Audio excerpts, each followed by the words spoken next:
promotion vient avec un but précis dans ta vie. Quand tu es loin une personne, quand tu es revêtu une personne, quand tu es rempli une personne.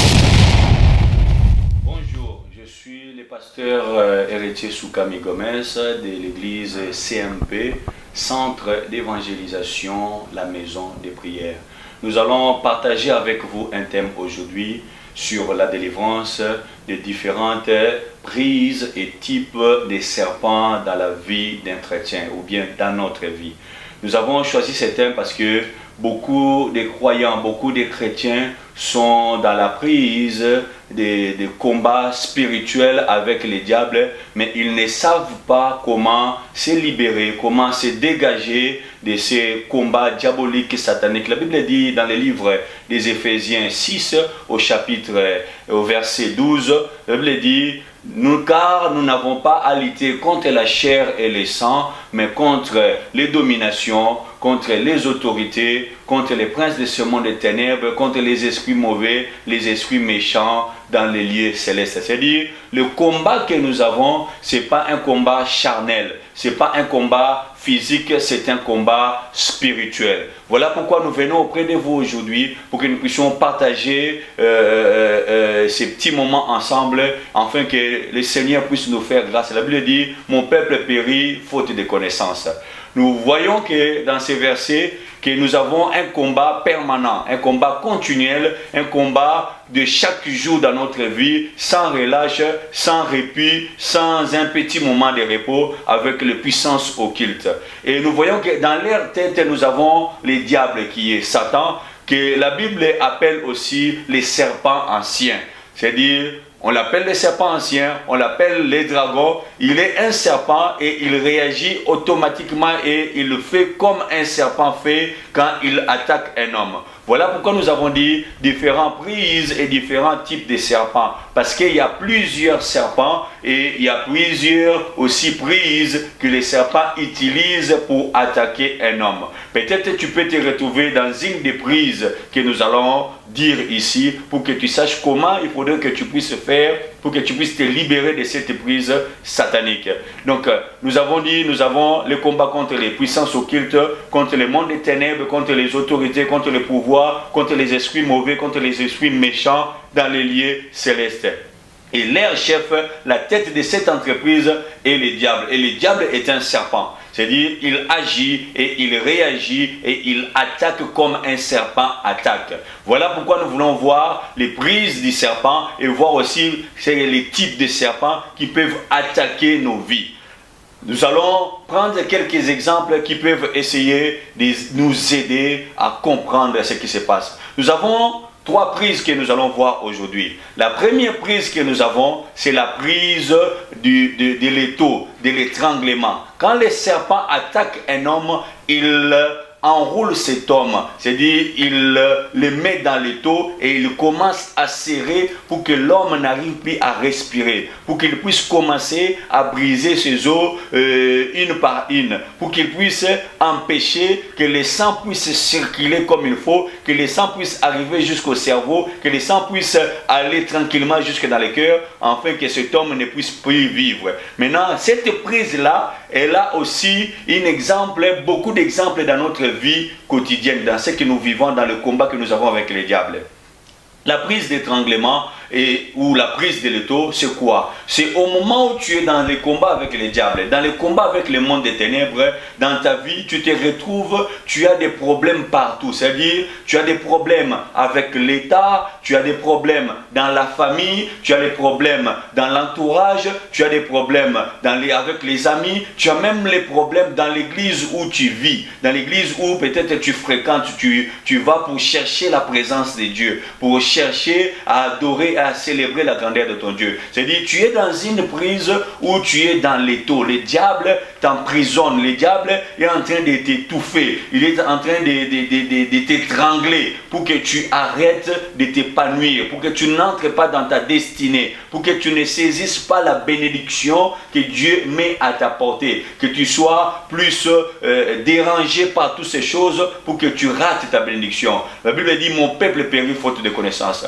Quand tu es dans cette prise d'étranglement, c'est-à-dire tu es dans des problèmes. Tu peux avoir des problèmes avec l'État, tu dois payer telle ou telle chose, tu dois payer, tu as des problèmes avec les impôts, tu as des problèmes avec les amendes, tu as des problèmes avec telle situation, c'est-à-dire tu es étouffé par ces choses. Tu n'arrives même plus à ouvrir ta boîte aux lettres. Et dans ton entourage, dans la famille, tu as des problèmes, l'incompréhension, la division, les querelles, les disputes.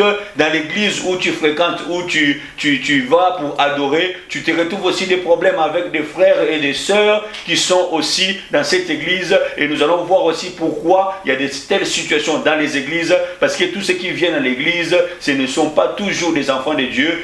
Tous ceux qui viennent à l'église ne viennent pas toujours aussi pour prier. Il y en a aussi qui viennent pour combattre, c'est-à-dire ce sont des serpents qui sont venus pour nuire l'épanouissement de l'église, l'avancement de l'église. Ce sont des fils du diable, et tu verras que ces genres de personnes-là, ce sont des personnes qui ont double langage. Il peut parler bien pendant que vous êtes ensemble, mais au moment où tu lui tournes les dos, il parle du mal de toi. C'est-à-dire, c'est un serpent, il a la langue fourchue. Et quand vous regardez bien les serpents a la langue fourchue. C'est-à-dire, il a double langage. Ces telles personnes, on les retrouve beaucoup dans les églises et qui sont en train de nuire beaucoup à l'épanouissement de ceux qui viennent pour prier réellement Dieu. Et quand tu es dans cette prise-là, tu es dans les prises de l'étranglement. C'est-à-dire, il te faut chercher la profondeur de la face de Dieu et prendre l'épée de l'esprit, qui est la parole, pour dire non à Satan, pour couper Satan qui est en train de t'entourer, qui est en train de t'étouffer, qui est en train de t'étrangler, afin qu'il te laisse tranquille. La Bible dit, résistez au diable et il fuira loin de vous. La deuxième prise que nous avons la prise de la morsure. C'est-à-dire, le serpent, quand il vient dans ta vie, il te mord. Au moment où il te mord, il fait pénétrer le venin à l'intérieur et au-dedans de toi. Le venin, c'est la mort. Quand le venin rentre dans les systèmes immunitaires du corps humain, il cherche à amener la mort. Il empoisonne les défenses humaines, il empoisonne le sang, il empoisonne tous les systèmes, il empoisonne le cœur, parce que le sang monte jusque dans le cœur est empoisonné, le sang monte jusque dans le cerveau est empoisonné. Et cette prise-là, c'est au moment où le serpent est mort, il te fait pénétrer les venins, il fait pénétrer un démon, un esprit impur qui rentre en toi. Cet esprit impur va être à la base de tes échecs. Même ta façon de réfléchir, tu ne réfléchiras plus comme il faut. Même ton cœur, la Bible dit, garde ton cœur plus que toute autre chose. C'est-à-dire, au moment où le venin est déjà rentré dans ton cœur, tu n'auras plus de bons jugements. Tu ne pourras plus réfléchir, raisonner, et tu ne pourras plus faire parler ton cœur comme il faut, et tu ne pourras plus voir avec les yeux de ton cœur. Voilà pourquoi, quand le venin est rentré, il te faut qu'on puisse te venir en aide, qu'on puisse venir prier pour toi, pour sortir l'esprit impur, pour sortir les venins, pour sortir les démons, pour sortir cette puissance démoniaque, satanique du diable qui est entrée en toi. Tu as besoin de l'aide extérieure. La délivrance appartient à l'Éternel. Et Dieu a besoin de te sortir de cette emprise. Cette délivrance va commencer dans ta prise de conscience. Quand tu comprends qu'il y a quelque chose, pour le dire, quand je cherche à faire du bien, je me retrouve dans le mal. Ce que j'ai, c'est ce que j'ai fait. Je prends plaisir à Dieu sur l'homme intérieur, mais je trouve dans mes membres une autre loi, la loi du péché. Qui me délivrera? C'est-à-dire, il cherche à faire du bien, mais il y a quelque chose à l'intérieur de lui qui l'est poussé à faire le mal. C'est-à-dire, tu es miné, tu es mordu par les serpents. Il y a un esprit impur qui est en train de t'amener dans les colères. Cette maladie n'est pas une maladie normale. Tu as été mordu par les serpents et le serpent a fait pénétrer à l'intérieur de toi un esprit de maladie. Voilà pourquoi tu dois chercher absolument la délivrance, que Dieu te sorte de cette situation. Ça, c'est la prise de la morsure, la deuxième prise. C'est-à-dire, tu es mordu par les serpents et les serpents, l'esprit entre en toi, les poisons entrent en toi, les puissances impures rentrent en toi pour te pourrir la vie, pour te détruire, pour t'amener à des choses que tu ne pourras jamais faire. La troisième prise, nous avons la prise où les serpents t'avalent. C'est-à-dire, tu es rentré dans les ventres. Quand les serpents t'attaquent, soit il te mord, soit il t'étrangle. À la fin, il cherchera à t'avaler. Il t'avale et tu rentres dans son ventre.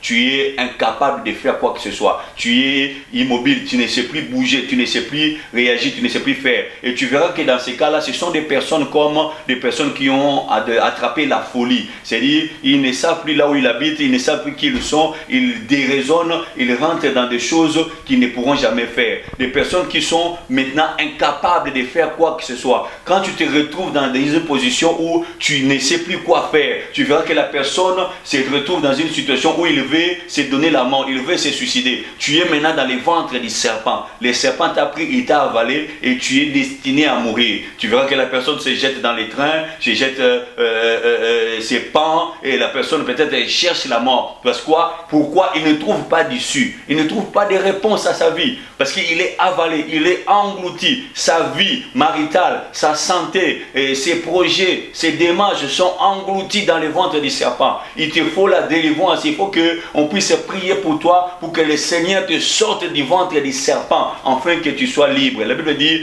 quand l'Esprit de Dieu vient, nous amène à la liberté. Là où il y a l'Esprit de Dieu, il y a la liberté. Quand tu n'es pas libre, tu es bloqué, tu es coincé, tu es dans un combat avec le diable. Tu es dans le ventre du serpent ou tu es mordu par le serpent. Le diable nous combat tous, mais il ne nous combat pas tous de la même manière. Il combat que celui-là ne puisse pas se marier. Peut-être il peut commencer les fiançailles, commencer peut-être à fréquenter peut-être une personne pour qu'il puisse envisager le mariage. Mais tu verras que jamais ils aboutissent à un mariage. Il faut que quelque chose se passe pour que ça n'aboutit pas jusqu'au mariage. Il est dans un combat avec le diable. Tu verras que d'autres personnes, ils ont les mariages facilement, mais ils ne peuvent pas garder le mariage. Il peut rester 2 ans, 3 ans, 4 ans, 10 ans, 15 ans même dans le mariage, mais il va finir toujours par sortir de ces mariages-là. C'est un combat que le diable est en train de mener dans leur vie. Tu verras que d'autres personnes, ils n'arrivent pas à concevoir. Pourquoi? Parce que le diable est en train de combattre sa vie. Il peut avoir le mariage facilement, il peut faire telle chose facilement, mais pour la conception, ça devient difficile. C'est le même diable qui est en train de combattre toutes ces personnes-là, mais il le combat différemment. Comme il y a différentes sortes de serpents. Il y a des serpents qui peuvent mordre,